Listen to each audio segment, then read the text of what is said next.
When we moved into this house 3 years ago, it was meant to be a fresh start. A quiet life in the suburbs with my husband, Brandon. Just the two of us, no kids yet, and no pressure. We both wanted to enjoy this stage of our marriage before making any big changes. The house wasn't new, but it had charm. A wraparound porch, a small fenced yard, a garden patch that got good sunlight. We got it through one of my connections at a deal too good to pass up. I handled most of the arrangements, paperwork, payments, the ongoing bills, and Brandon never asked many questions. For a while, it really did feel like a dream. But then came the visits. His parents, Cheryl and Walter, lived in an aging condo in the city. They started dropping by. At first, it was just Sundays, then Thursdays. Then suddenly they were showing up unannounced on Tuesday afternoons, letting themselves in with the spare key Brandon had given them just in case. "Oh, this place is just so cozy," Cheryl would say every single time with that saccharine smile. "You're so lucky to have this much space. You could grow tomatoes here," Walter added once, eyeing the patch of soil where I'd planted herbs. Brandon laughed. "Why don't you two just move in already?" I turned and stared at him. He raised his hands, grinning nervously. Kidding, obviously. But I knew that look. That wasn't a joke. That was him testing the water. Before we got married, I made one thing absolutely clear. I would never, ever live with his parents. It wasn't a casual request. It was a boundary, a deal breaker. I grew up watching my mom get torn apart by my grandma, day after day, while my dad just stood by. She eventually left him when I was 12, taking me with her. My brother stayed behind. No one tried to stop it. I knew even back then I would never put myself in the same position. And Brandon knew it too. I reminded him of that boundary early in our relationship. My parents divorced because my dad never stood up for my mom. I told him, "I can't live in a house with your parents ever. I get it." Brandon had said back then. "Totally. I'm the second son anyway. My brother will take care of them." Don't worry. For a while, I didn't. But slowly, things began shifting. One day, Cheryl showed up with an entire sea base, a whole fish.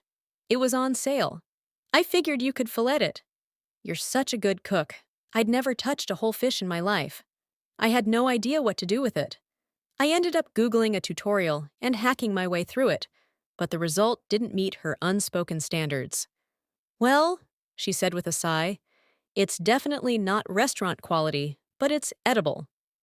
The next week, Walter began planting squash in my garden beds without asking. I had basil, rosemary, cherry tomatoes, all now uprooted to make space for 4 massive squash vines that swallowed the whole patch. "Don't worry, we're doing you a favor," he said, brushing dirt from his gloves. "This soil's good." Brandon didn't say a word. Things escalated. Food started disappearing from the fridge. Whole packs of chicken gone. My yogurt, my leftovers vanished. I asked Brandon if he was snacking more. Oh no. I think my parents might have helped themselves. I gave them the key in case of emergencies. Emergencies? I confronted Cheryl politely one evening. "Hey, could you let me know when you take something from the fridge? I sometimes plan dinner in advance." She pursed her lips. "Well, maybe you should label it then." "I'm not a mind reader." Brandon, of course, jumped in. "Aurora, don't be petty. It's just food." Something cracked in me then. A familiar bitterness I hadn't tasted in years. That night, I lay awake staring at the ceiling fan. Was this how it started for my mom? One boundary pushed, then another, then silence, then survival. The next morning, I asked Brandon calmly, "Are your parents planning to move in?" He blinked too fast. "What?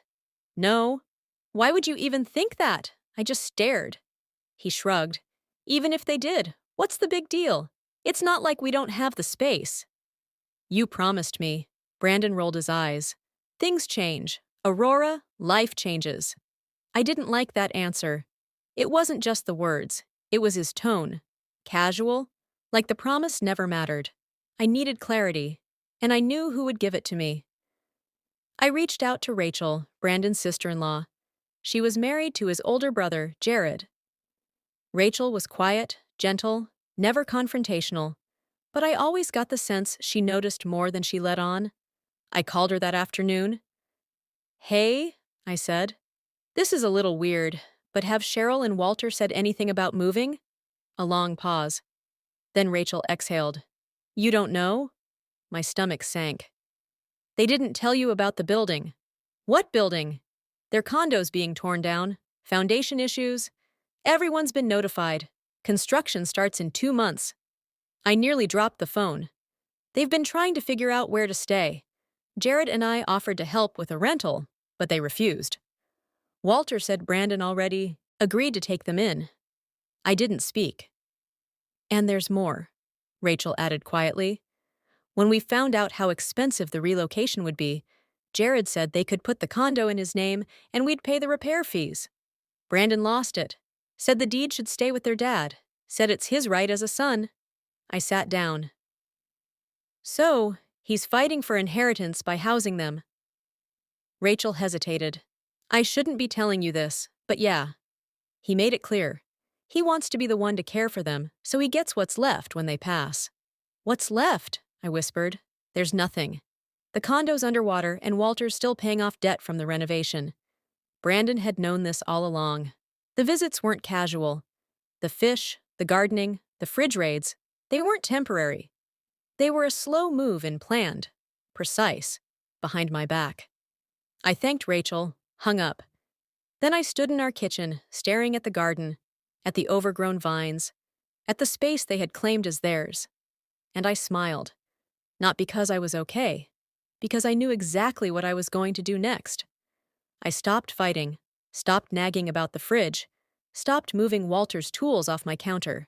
Instead, I said, no problem, and quietly began putting my own plan into motion. If they were going to stage a slow invasion, I would stage something bigger. Boxes began to appear in the guest room. Just a few things for storage, Cheryl said with a breezy laugh. Walter carried in a full-length mirror, then a recliner, then a second mattress. Soon my linen closet was full of her towels, and my spice rack was crowded with her jars. My garden was gone under a blanket of vines. Brandon didn't even blink. He'd been helping them carry boxes. At night, I would lie awake and remember my mother's face, how small she looked in my grandmother's kitchen. I had sworn never to become her. Now, here I was replaying her story, except I had an exit. I made an appointment with a realtor quietly off-site during lunch breaks. We met twice walking through comparable houses in the area. She explained how a discreet listing could work, how buyers could be lined up without a public sign. I nodded, taking notes. Move fast, I told her. I want it done before anyone here notices. While Brandon and his parents nested deeper, I was filling out forms and scanning documents. The sale was almost ready to close. I just needed the right moment to draw a line.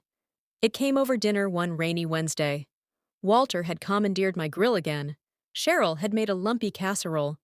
And Brandon was acting like a gracious host in his own little kingdom. We're so comfortable here, Cheryl cooped. Aurora, you've been such a blessing. Walter grinned. Feels like home already. Brandon leaned back in his chair. You guys should just stay. Seriously, no more back and forth. This is your home now. He turned to me with a smirk. Right, babe? I set my fork down and looked each of them in the eye. Sure, I said calmly. That works perfectly for me. Because tonight is my last night here. The room went still. 3 faces stared at me. What? Brandon barked. I stood, walked to the hallway, and returned with my suitcase. I placed it by the door and handed him an envelope. Divorce papers. You promised me we'd never live with your parents, I said evenly. You broke that promise the second you let them move in without asking. Cheryl shot up from her chair. You're going to throw away your marriage over a few boxes. This isn't about boxes, I said. It's about trust. Brandon's jaw clenched. You're insane. We're not actually getting divorced. Sign the papers, I said. I already have. He looked at his parents. Walter's face was pale. Cheryl's eyes burned. You'll regret this, she hissed. Maybe, I said. I'll be back on Saturday to collect the rest of my things. I reached for the door, then paused and looked back at all 3 of them. You might want to start packing too. Cheryl frowned. Excuse me, you'll see. Then I left. For the past few nights, I had been walking through the house in silence, taking stock of everything they had taken over. The framed photos on the shelves weren't mine. The smell in the kitchen wasn't my cooking. Even the living room cushions had been replaced. Cheryl said mine were too neutral and swapped them out for ones with gaudy red paisley. Walter had put up a calendar with golf jokes. I hadn't laughed once.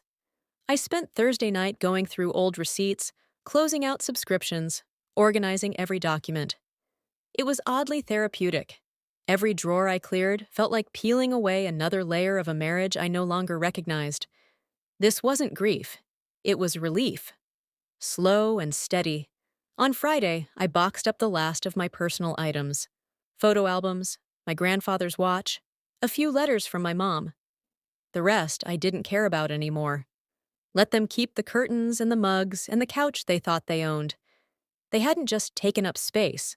They had tried to erase me from it. But I was about to remind them who this house actually belonged to. As I stepped out of the car on Saturday, the sky was overcast, a quiet, still gray that made everything feel heavier. But I felt light, calm, ready. This time I wasn't walking into an ambush. I was walking in with a mirror, and they were about to see themselves clearly. The moving truck pulled up right on time. I stepped out in jeans and a clean button-down, hair tied back. No drama, just business. I climbed the porch steps. Brandon opened the door before I knocked, arms crossed like a bouncer. His face looked more tired than angry now. "You're really doing this?" he said, tone low and bitter. "You're actually moving out?" I didn't answer. I glanced inside.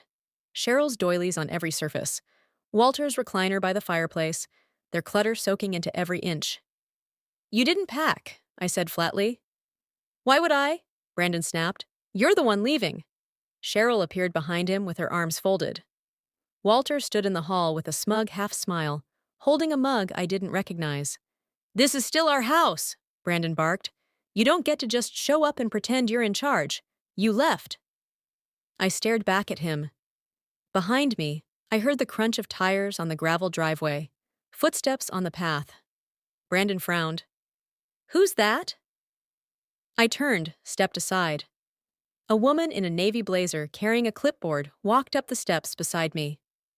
"Hi, I'm Jenna from Bayview Really," she said brightly. "Aura, thanks for meeting me here. Ready for the walkthrough?" I smiled and looked past her into the house. "Let's get started." Jenna stepped through the doorway like she'd done it 100 times. Professional, cheerful, oblivious to the minefield she was walking into. Brandon didn't move. "Walk through." "What the hell is going on?" Cheryl narrowed her eyes. "Aurora, what is this?" Walter stared at Jenna's clipboard like it might bite him. Jenna smiled politely at the three of them. "We're just here to evaluate the property before the final handoff. No need to worry. It'll only take a few minutes." "Handoff," Brandon's voice cracked. "You're kidding, right?" I stepped past him and into the house. "I sold it," I said simply. "You what?" Cheryl gasped. Brandon's face contorted. "You're bluffing." Jenna flipped through her folder. "Sale finalized Wednesday. Buyer takes possession next week. We'll be scheduling the moving deadline for the current residents shortly."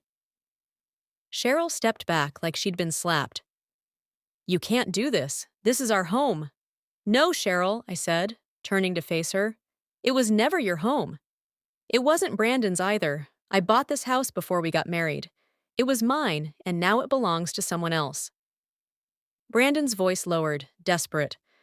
"Wait, you said we were renting it through a friend, that it was under a good deal." "That was the version I gave you," I said evenly. "The truth. I used money from my late father's inheritance. I just didn't want that to be part of our marriage. I didn't think I had to put up a banner reading mine, not yours. I expected respect instead." Cheryl was fuming. "You had that kind of money, at your age?" "There's no way I did," I replied coldly, "and I spent it on a future that clearly didn't include you three treating me like a doormat." Walter finally spoke slow and stunned. "So, you're really selling the house out from under us?" "I already did," I said. "You're trespassers now, or more accurately, Guests with an eviction notice. Brandon turned red. You seriously think you can just waltz in here with some paperwork and throw us out? Jenna looked up. Actually, yes. Legally, it's all here. I'll give you until Thursday to vacate. After that, it becomes a legal matter. Cheryl let out a bitter laugh. We just bought new furniture for this place. We financed the dining table. We have nowhere else to go. That's not my problem, I said. It never was. Brandon stepped forward. We're still married. You can't just… I held up my hand. No, you signed the divorce papers, remember? You shouted you'd gladly divorce me in front of your parents.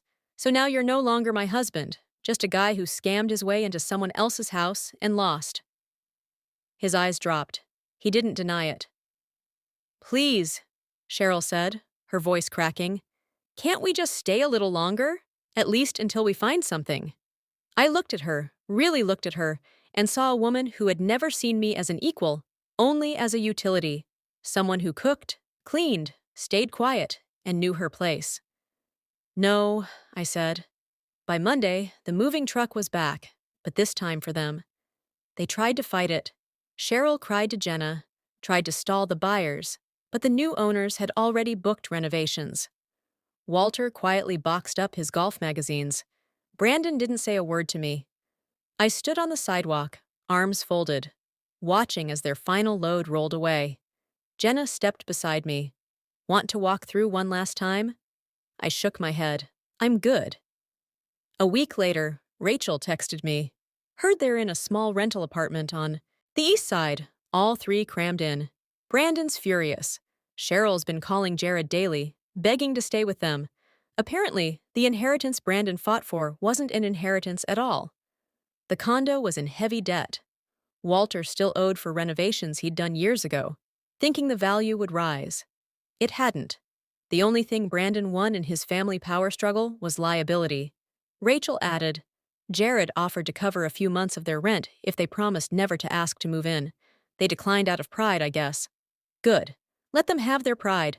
Let them carry the weight of their choices, like I carried the mortgage on that house. Alone, unappreciated, invisible. Except now I wasn't invisible anymore. I moved back in with my mom temporarily. She was surprised at first, worried even, but the moment I walked through her door, she exhaled with relief. I never liked how he talked to you, she admitted. You kept saying it was fine, but I could see it. I know, I said. I think I wanted it to be fine so badly, I stopped noticing when it wasn't. We made tea. We rearranged her living room. We talked into the night. And for the first time in years, I felt like I was home. Brandon tried to call me twice. I didn't answer. He left one voicemail. Aurora, please. I made mistakes. I know that. But we can fix this. We can buy another place. I'll talk to my parents. Just please don't shut me out. But he didn't say, I'm sorry, not once. I deleted the message. The buyers moved in 2 weeks later, a young couple, newly married. I left them a note on the kitchen counter with the keys. This house is full of noise and memory and lessons. Treat each other with respect. Don't ignore red flags. And for heaven's sake, don't give your parents a key. I smiled as I closed the door behind me. The weight of 3 years lifted from my chest. I hadn't just left a house. I'd left a trap. And I'd made sure the ones who said it were the ones left inside when the walls came down.